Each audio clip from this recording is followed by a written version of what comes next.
veamos cómo introducir información en una hoja de cálculo y también qué tipo de datos reconoce Excel. Cuando se inserta un dato en Excel, este siempre se introduce en la celda activa, es decir, en la celda seleccionada. Así que seleccionamos una celda, empezamos a teclear el dato y finalmente pulsamos la tecla Intro. De esta manera hemos introducido la información en la celda activa y también vemos cómo el puntero de celda ahora se desplaza a la celda inmediatamente inferior de aquella en la que estábamos. Si introducimos un dato en una celda que ya contenía información, el nuevo dato sustituirá al antiguo.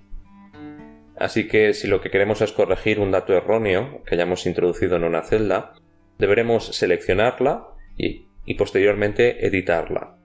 Para hacer esto podemos seleccionar y acudir a la barra de fórmulas, o seleccionar la celda y pulsar la tecla F2, o mucho más sencillo, simplemente pulsar doble clic con el ratón sobre la celda.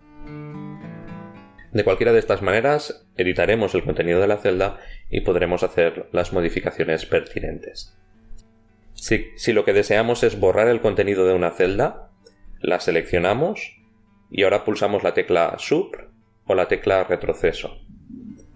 Otra forma de borrar el contenido de una celda consiste en utilizar el comando borrar de la ficha inicio en la cinta de opciones. Hablemos ahora del tipo de datos que se pueden introducir en Excel. Excel reconoce tanto datos de tipo texto, como fechas, como valores numéricos.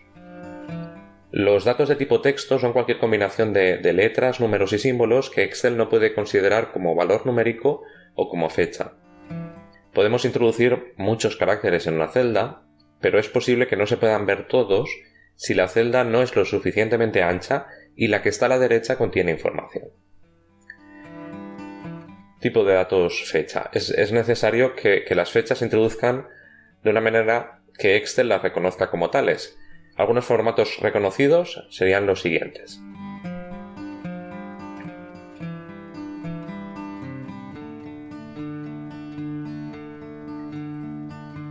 En cuanto a los valores numéricos, para que Excel los reconozca como tales, debemos de tener algunos aspectos en cuenta. Así, en primer lugar, deberíamos introducir solo números, no usar ni letras ni símbolos, y los únicos símbolos que Excel reconocería como parte de un dato de tipo valor serían los siguientes. Usaríamos la coma decimal, si la necesitamos. Podemos usar el punto para separar los miles, el símbolo del euro delante o detrás del número, evidentemente el signo menos, si se trata de un número negativo. Podemos usar el símbolo de porcentaje para introducir datos porcentuales. Y después un par de símbolos un poco más especiales.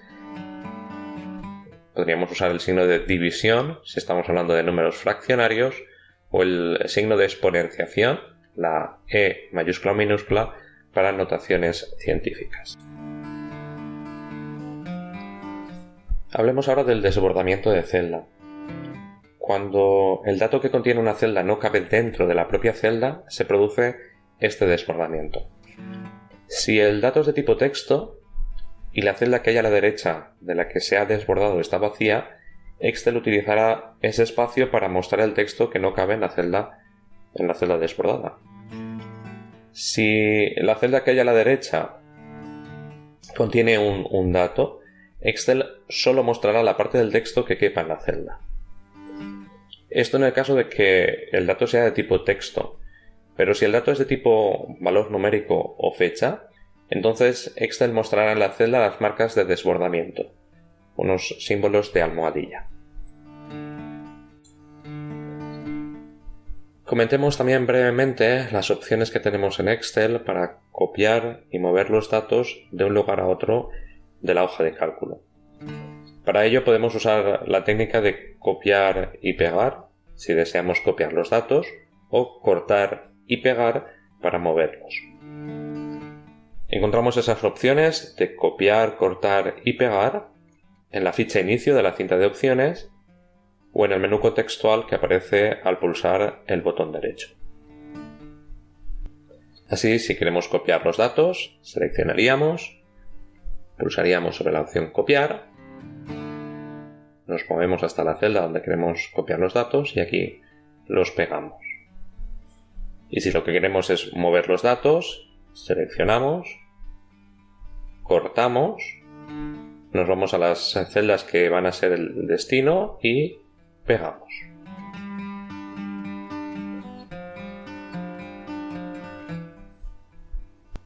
Por último, comentamos en Excel una característica muy práctica. La opción de autorrelleno. Esta sirve para copiar datos de una celda a las adyacentes de una forma muy sencilla. Seleccionamos una celda y podrás observar que en el extremo inferior derecho del puntero de celda hay un pequeño recuadro. Este es el gestor de relleno.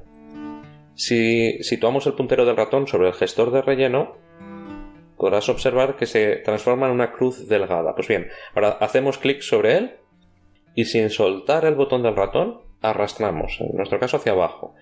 Al soltar el botón, Excel copiará el dato en todas las celdas sombreadas. Pues bien, siguiendo este mismo método, podemos rellenar listas de datos. ¿Qué tipo de listas? Pues por ejemplo, podemos rellenar los días de la semana.